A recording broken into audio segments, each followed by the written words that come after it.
Hello and welcome to Sim.bc, where right now is as much as 10 past 1 in the morning. I'm joining you with a fresh cup of green because think about the environment, and I am comfortable in my choice, not necessarily that the comfortability is going to be the theme of today's video, because today we're going to talk about imagination, and it's important especially in comparison to the workplace. Yes, and the workforce and your career. We're setting off on a journey this week where we're gonna go into this. And today we're going to start off again talking about imagination and career path. Not necessarily your career path though, but how you will be facilitating your career in the set career path that you have chosen. Now, as I was stating in the beginning, I am quite comfortable with some of my choices, which is necessary for you to be, because in order for you to actually branch out into something new, you probably need to be comfortable with yourself or with your situation in order to branch out in a way that isn't going to stress you out all that much. Or at least that is what I found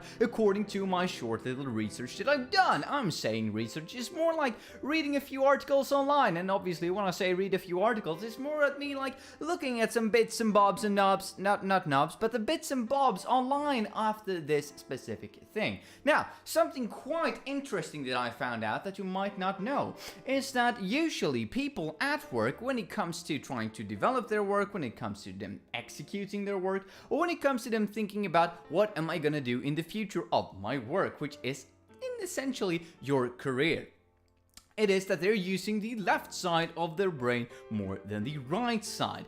And this is going to this is the case for all different careers, no matter really what you pick, which I deem to be rather interesting. Because I thought for something along the lines of maybe working within economics, maybe working within engineering, I thought it's sort of, self-explanatory that you're gonna use your left side of your brain more than your right side of the brain. And for those of you who don't know, your brain is sort of categorized into two different versions, right? The left side of your brain is the one that takes on all calculations, languages, and so on and so forth. Everything that's about logical meaning. Something is leading to another thing that leads to another thing. Everything makes logical sense. Your left brain is sort of what you would argue to be the more boring side of you. However, the right side of your brain is the part of your brain that actually works with what you would say your expression of your own impressions of things. So if you have an impression of such situation and you want to express yourself in some ways for the form of fashion, you perhaps want to paint, you perhaps want to speak, you perhaps want to sing it out or play an instrument. That's sort of what your right brain tries to do. It looks at bits and bobs and patterns, and instead of recognizing patterns, it makes its own bloody patterns and makes its own way through it all. Maybe not by a consequent pattern, but by something. And that's sort of what I would argue be the stems of where imagination comes from. So it was sort of interesting for me as well to see that, well, everybody, no matter, on a general plane, no matter what career you're really in, actually utilize the left side of the brain, no matter, as I said, if you're an engineer, an economist, or if you're an artist. So, and this is because once you get in and get comfortable, yet again, we're coming back to comfortability. Once you get into your workplace and you get comfortable with what you're doing, you start to go on a rail, right? You start to go and follow the rails exactly, because when you go to a new workplace, the rails are put out for you, right? As a train doing your train of thought, they're trying to put your thought on the set train of thought that the company wants you to be on, simultaneously as they probably encourage you to think on your own, but most likely you should be carrying along this specific line that we put out for you. And that is probably because a lot of different reasons. If you're into an artistic choice, maybe it's because, well, managers tend to look at these sort of things. Maybe this is what's trending at the moment in the area. Maybe this is the new thing that people actually want, and we want you to cater around that thought instead of the other way around, where the artist is catering to the people, or rather when the people is catering to the artist. Simultaneously, and this is probably what's happening much more frequently, and I can understand, or rather I can estimate that this happens much more frequently. If you're sitting in a bank, for instance, and someone is coming into you, you have a set form of actions of what you're going to take on if the person is asking for a loan. First you look at their credit, and you might look at their income. Is it a stable income? Is there a stable background to them? Do they have any resources that we can utilize if they were to fall back on their loan and not be able to pay it, going into bad debt and all of that. So, like can kind of understand that the left side of your brain is what is putting you in action in certain situations, and especially once you're starting to get, comfortable with your workplace. However, what I didn't know was that it was all across the board. Now, something important to think about is to know about this if you want to progress your career. And I know we're gonna talk about imagination and the imaginative spirit that you have, but first off, I needed to explain the context of you're probably in a very comfortable situation. Now, as humans, as people, we like comfortability, right? We like there to be patterns that we can follow. We like there to be habits that we can inhabit, right? The habits that we can follow, that we can execute, that we can do, so that we're in our everyday life. However, in order to facilitate your progress and facilitate your standing in said company, or if you want to change the company, is imagination. You want to change things, because if you don't change things, then things probably ain't going to be changed for you necessarily, right? Many people walk around to one day be asked, would you like to take on a higher position, or would you like to try something else? Now, what I would like to tell you, when it comes to imagination in your career path, you need to make that decision happen for yourself. You can't just wait around for change to happen. You can't just wait around for someone to walk up to you and say like, hi, I see that you're a bit comfortable in what you're doing. I can also see that your left brain is in progress. However, we want to utilize your right brain instead. Yes, we don't just only want you to talk to the customer about these set things that we've set out for you in advance. We don't want to have your train stuck on the thought that we put you on, right? We don't want you to go along the rails. We want you to go off the rails, certainly within the realm of possibility, right? And the realm of reason. That goes without saying. Now, with that in mind, you need, as I said, to create yourself a situation where you can facilitate your standing in the company. Now, the most effective way of doing this is probably not to seek it out as actively as I might portray it to be. You don't want to be the ludicrous person who is running around the company and trying to make change for change's sake, just because you're letting your right side of your brain go mad with power and run around and fix and fix and stand in everything it bloody wants to. Because if you let it out to be, I'm sure you might be perceived as a very enthusiastic and nice person. However, you're probably not going to make all the choices that are well thought through, because that's where your left brain kind of tries to help you and pull you back into the action. Now, what you do want to do is wait until you have this one time, maybe 2 times a year, maybe once every quarter, depends a bit on your company, when you were able to sit down with your supervisor, when you're able to sit down with your manager, because here is where you're going to work your magic, or anyone else for that matter who is having a high standing in the company. Whenever you can really get a firm and official sit down where you're actually discussing the progress of what you want to do, this is the time for you to express your imagination. Because believe me, I've studied this for quite some while now. I haven't actually been out in the real world to see this in execution, but based on what I've been studying at least, and based on the research that I've done, managers aren't that acceptable and that applicable to new ideas when they're out in the field, when they're out and about, when they are in their daily lives, because they are thinking on the rails. You see what I mean? They are in a state that is comfortable to them if they've been there for a while. They don't want to be bombarded by things that are making them go off the rails each and every day, because they're not in that mindset. You need to attach yourself to them and discuss your progress when they are of the same mindset. Otherwise, you will probably just look like a ludicrous person, right? And you don't want that. You want to look imaginative and you want to look sane, which is sort of something that we kind of need to push in this discussion and this week, because not always you're going to be looking like that. So now you've been able to sit down with someone who has some form of, well, realm and reason and a say in what is happening in your company. Now, what you want to do is work on decoding and encoding your messages. This is something that is really important. Now, the general gist of it is, going all the way back to traditional marketing, which is basically, right, I'm putting out a picture that I'm having an idea, I'm trying to decode that idea. Sorry, I got it all wrong. It almost doesn't look like I have a bachelor's in economics after all. Now, what I was trying to say is that it's the basic ideas of marketing. You have an idea that you then want to encode. Yes, you want to produce that idea into some form of code. Now, this can be a visual code, it could be a speech code, right? It could be a written code. However you want to perceive it, and I'm not saying that you need to make a special code just for you. No, but you're doing this in pictures, an infographic, you're doing it in text, you're writing a text, or you're doing it in speech to talk to someone. But when you do that, there are nibs and knobs and nuances that might get lost from what you originally thought that you wanted to do to the person who is then going to decode the message that you're trying to send. So you have an idea of where you want to go right now when we're sitting down with the person in charge, and you want to move up a position. Now you need to decode, yet again, I'm getting that wrong. Now you need to encode, your opinions, your matter, your sort of position, your trajectory, the place that you want to be in, the place that you want to be on, through your mind out into words, so that the opposition, so to say, the other person across the Skype call, across the border, across the room, across the table, whatever it might be. After all, we're living in a very globalized and international and digitalized age.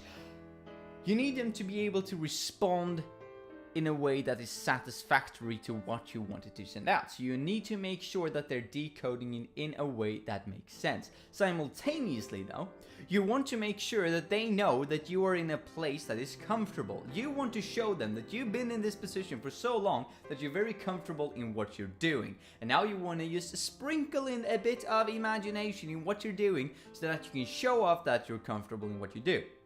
And let me just explain that. Now, there is a vast difference between saying something outrageous such as, we should change supplier, with no reason as to why, just because you want to make a change because you want to make a change. Now that is one way you can go about it, which I would not advise because it's pretty stupid, because as soon as they ask a follow-up question such as why should we change the supplier, you're probably out on deep water, on thin ice, however you want to say it, and you're probably gonna drown there in your own ego because you're just making changes for change's sake. No, what you want to do is that, and this is also the reason why you have waited for this specific situation, you want to work around the clock the entire year or the entire quarter, the entire 6 months, however long it might be since you last had a discussion with this person for a sort of a follow-up situation, where you want to have found something tangible. With your imagination, you found something in the company that can be more effective. And because you're going to make a change or suggest a change, and this does not always need to be right, as long as you can argue for why you think this change is important, or why a change within this train of thought is important, because you want to show off that you know the company as properly as you do. Right? Because you might be very comfortable in something, and it's very hard to sort of say that to someone and make it sound sincere. I can say, I'm very comfortable in making YouTube videos. However, for someone quite close to me, they can be like, well, are you though? I mean, it's nice that you say it, but can you really show me that? Now, that is something that is a lot harder. I can say I'm very comfortable, but how can I really prove it? Now, a way of proving it is to try and improve or trying to give critique in a way that shows off that, yes, I know all of the necessary skills within my trade, and yes, I know that I'm using YouTube as my trade right now, which is not my original intention, but here is where we are. And try to apply and sort of show off that I have some critique towards how I can make the channel better. For instance, if you're sitting in this meeting, you try to apply a way of saying, we can change this because this will become much easier. And you should try and find a critique to something that only someone who is very comfortable with the company would know is a good solution to a problem that maybe someone who is new to the company didn't know was a problem to begin with. And in order to actually see these things, you need to work with your right side of your brain. You need to let that loose. You need to, instead of looking at the pattern, try to break it up and see how can we rearrange the things that I've been given so that I can make the work that I'm doing more effectively. Now, if you try to talk to someone on this sort of plane and you really work with your encoding of this message in a creative way that makes the person on the other side being able to decode it properly so that everything you thought that you were sending through is actually sent through to the other party, you're probably going to have an above average chance compared to the other people who do not do this, who are just going in and sitting down and being like, yeah, it's fine, yeah, I'm happy where I am, because do if you say you're happy where you are, then why would we change where you are? You're probably going to have an above average rate of getting moved up higher, because they can see not only that you're very comfortable in where you are, not only you're actually working with something and we can see that you know what you're working with, but also you're finding solutions to problems either we knew but didn't tell you about, or things that we didn't know was a problem to begin with, right? And therefore, that sort of insight is important to be moved higher up in the hierarchy of the company, because then you can apply that train of thought in order to make the entire company more effective. Now, the second thing I want to get into, not just encoding and decoding and making changes to things that, you're sort of comfortable with, is blind thinking. Now, this is a new term I encountered today, and I thought it was such a brilliant term. I might have gotten it wrong, and then I will correct myself tomorrow, but blind thinking. And blind thinking is exactly what it sounds like. It's sort of connected to what we just talked about. Blind thinking is something that many people do when they get comfortable at a work that will hinder their progress of actually becoming someone who has more responsibility at work. Because blind thinking is thinking about a task in the exact way that it has been presented. Right? So you're thinking very visually. You're thinking, this is what I'm supposed to do. But instead of recognizing different opportunities of how we can change this for the better, you only watch it in isolation and think, this is the only thing I'm about to do. Then you maybe take 5 steps to your right or your left, and you look at the new task and say, this is another task that I'm going to watch in isolation and work on. While in all honest reality, if you just opened your mind a bit, so to say, had an open-minded approach, you perhaps could have seen a linkage between these two tasks and made them both into one, made them more effective in some form or way, just utilizing them better. But this entire thing of close-minded and blind thinking is the opposite of imagination, or at least it's sort of, as far as I come right now with the definitions that I've sort of worked with, is that close-minded is the opposite of being, sort of the natural rival to imagination and creativity. You're closing your mind off instead of opening it up. And what you obviously want to do is opening it up and show that to someone superior to you. I'm saying superior to you. When I say that, I mean in status, so to say, not necessarily in what you do, so that you can be granted a higher level of position in the company. In essence, furthering your career. Now, if you do choose to change company, right, for some reason, and you don't want to stay at your current company, the same thing applies. You want to go up there and say, show off that I know what I'm talking about, I know what I'm working with, and I know my worth. And here is where I'm not only going to present those topics and those point of views, but I'm also going to facilitate them by showing off a solution to a problem that maybe you didn't know existed either. That was a problem at my previous work position.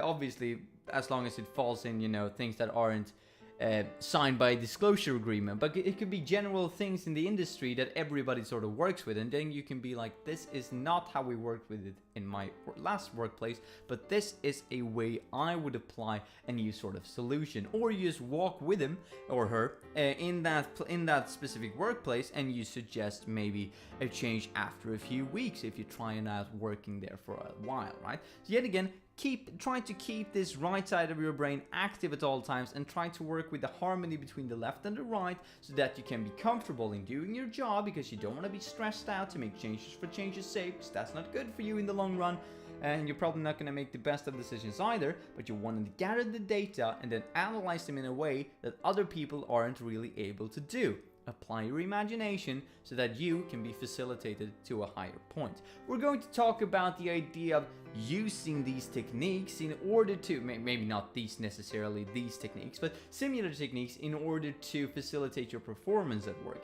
But that will be for another day. So, without any further ado, mates, sounds like I'm going to get into another topic. That was everything about imagination and building your career, so to say, or at least opening up possibilities for you to facilitate yourself within your career for today. So, I hope that you felt that this was helpful. And please leave a comment in the comment section below if you did so, or if you disagreed, then please tell me what you disagreed with. Have a nice one, mates. I'll see you tomorrow. Bye.